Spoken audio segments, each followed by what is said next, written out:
So in this video, I'm going to take you through the information regarding the end of year exams that are going to be coming up. And I always like to start these types of videos with a quote from John Wooden. And John Wooden said that the success comes from knowing that you did your best to become the best that you're capable of becoming. And I think in that situation, we're all capable of being successful and giving our best to the preparations that we need to do.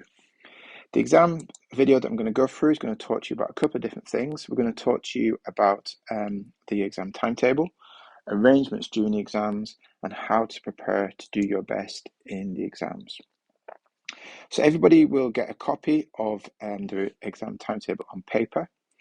And this is to allow you just to check when your exams are taking place so you can be fully prepared for this. The way it works, we've got the days of the week down here. So you see the first exam starts on Monday, 28th of March.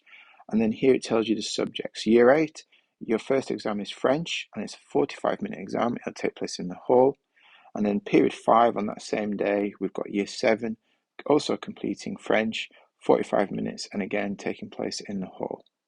So you can see the green exams are Year 7 and the blue exams refer to Year 8. My advice to you with this is to check those exams when they're taking place. Share this timetable with your family so everybody knows the exam dates and what you've got coming up and how you prepare for that. Stick it on your fridge, somewhere central in your house so everyone can see it on a regular basis and we know what we're working towards to support each other. So what do you need to do now? Well, to help you get yourself organised, you should talk to your subject teachers, your class teachers, get a list of topics that will be covered in the exam so you know what you've got to revise for and prepare for. Your teacher should also give you some resources and material to help you with your learning in the preparation for exams. And they'll talk to you about the best way to revise and get ready to do your best and be successful in the exam. It's also worth checking that you've got the right equipment for the exams. Sometimes you need specialist bits of kit. For example, in any maths exam or science exam, you could need a calculator. So make sure you have a calculator that you're familiar with using, you know how it works, you're confident with it. You'll need pens, pencils, and rulers. And also to carry that equipment into the exam hall with you, you will need a clear pencil case as well. During the exams, a couple of things to talk to you about. So it's really important that we get a good routine established here. So to help us get this organised, you will go to your normal timetable lesson initially to register. Your teacher will then complete a very quick register with you, and then they'll bring you down to the main hall where we're going to get you organised to go into the exam room. Your belongings should be left in the classroom. And they could be collected at the end of the exam. So at the end, you go back up to your room, collect your bits and pieces. For students in Year 9 and 10, please note that some situations the exam is actually longer than an hour. So in that, you need to take your belongings to your locker, but we remind you of those arrangements as we get nearer to the actual exams. In the exam hall, it's really important that we maintain conditions that are going to be in line with the way we would run a GCSE exam in the future to get you ready for that. So electronic devices, mobile phones, headphones, those smartwatches, iWatches, Apple Watches should not be taken at all into the exam hall. They need to be turned off and handed in to a member of staff before you go in to the exam hall.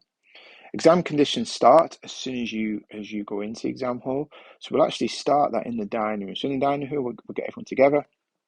All students are expected in there to sit in silence to help us organise the beginning of the exam and then go through into the exam hall, taking those conditions in with us. So we go in without communicating in any way to each other and we allow ourselves to get ready to perform at our best. Once you're in the exam hall, you need to read through the instructions on the front of your exam paper. This will make sure you know what you've got to do during the exam, and we will then take you through those instructions just to check everyone is happy and answer any questions should there be any. You need to write your name on the top of any paper and your class and sometimes your teacher's name as well, so we can make sure the paper ends up once it's completed with the right person. If at any point during the exam you need help, then you put your hand up and you wait for an invigilator to come to you to help you and answer any questions. At the end of the exam, we may find that some exams finish at different times. In that case, you will need to leave the exam hall in silence, so we're not disturbing any students that are still working to finish an exam. And if time allows, it's always good to plan in a review of what you've done. Make sure you've answered every question as fully as you can. You might be able to spot one or two things you think, actually, I'm going to update that, improve that. And that's a good time at the end just to review your work. So in terms of the preparation for the exam, it's really important that you take time to do this. So how do you prepare for the exam? Well, over the next couple of weeks, we're going to provide you more information on this to really try and support you to do that. We want everyone to be successful. But at this stage, I'm going to just say a few things just to help get us off the ground and get you guys starting to do the preparation you need to do. Sometimes preparing for an exam can make us feel a bit nervous. That's completely normal and natural to feel a little bit of nerves. This actually can help us to perform our best. Sometimes, though, we can feel a little bit too nervous, and this doesn't help us to perform our best. So how do we get that right? How do we make sure that we're managing that situation? Well, here's some strategies that I'm going to share with you to help you to do this. The first one is about having a revision schedule. So have a plan, stick to it, know what you're doing, plan your time out. We're going to talk a little bit more about that later on. And that means you can see that you are preparing in the right way for an exam. Have a goal.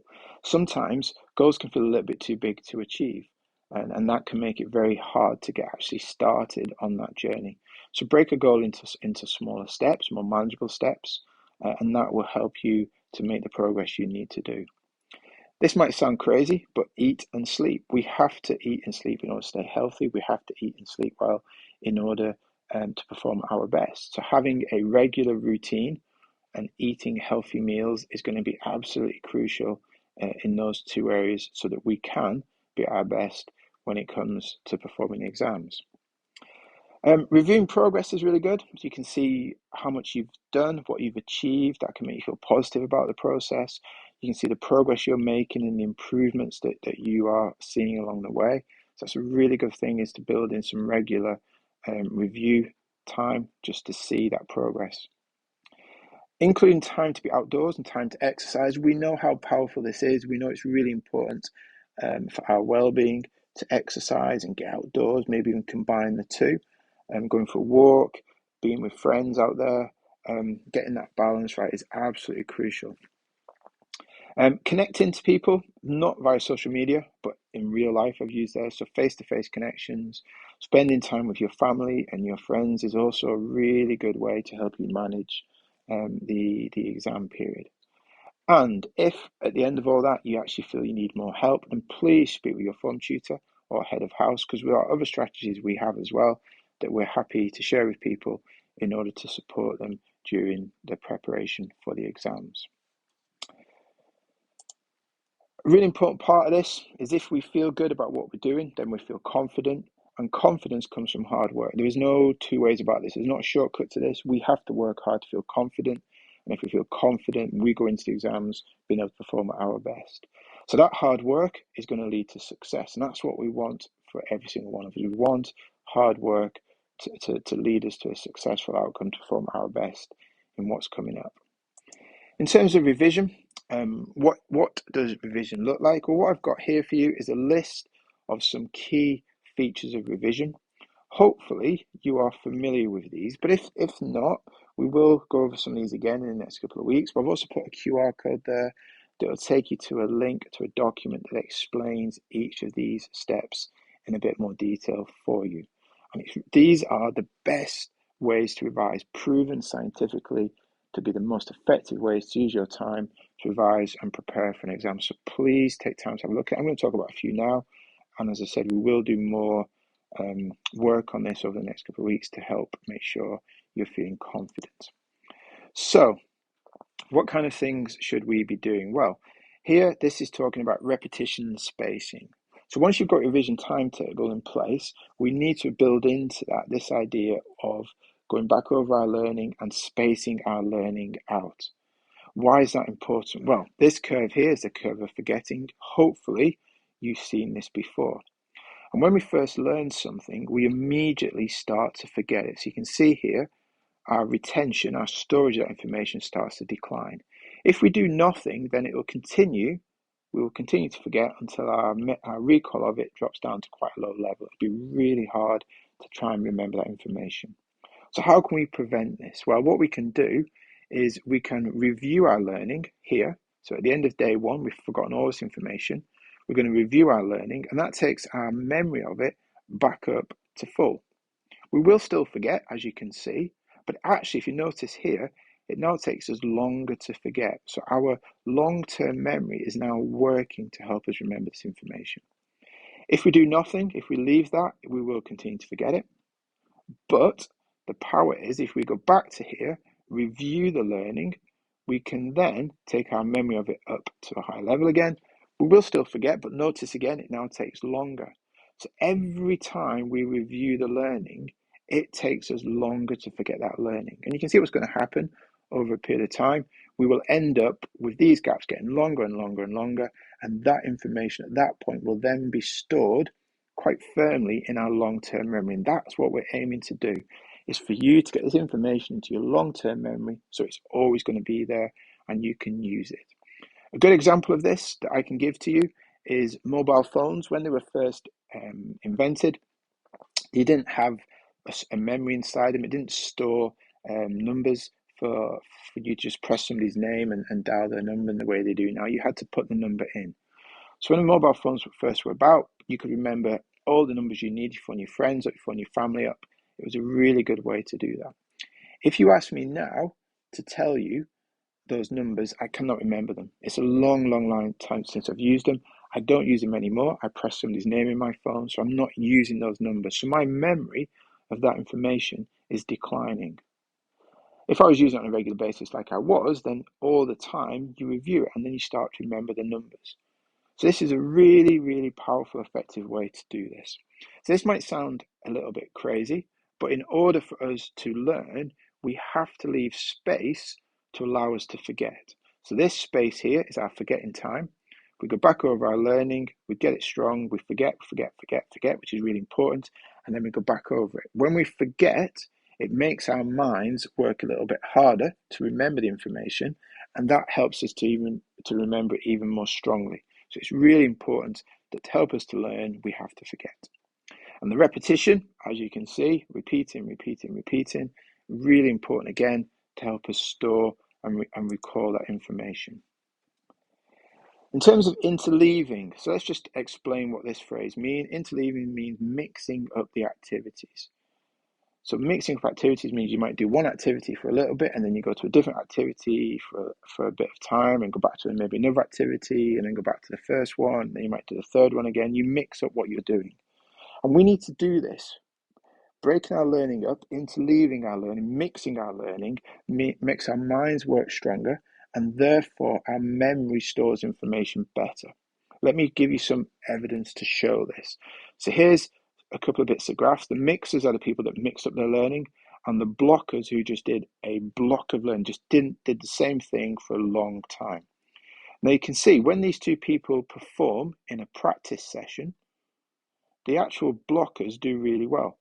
Doing a long time learning one topic is actually quite a powerful way to learn it. But when it comes to performing in an exam, which might be in a week's time, the people who did the mixed learning do far better. The blockers have forgotten all their information. So mixed learning is a far more powerful way to get long-term information stored in our memory, and we have a better performance because of this. So what does it look like? What should you be doing when you're doing this? We can see here, I've got 4 sessions. I'm breaking my revision into 4 sessions. I'm not going to just do one long session, 4 separate sessions, and each session I'm doing a different subject. So I'm forcing myself to use blocks of time to do different topics.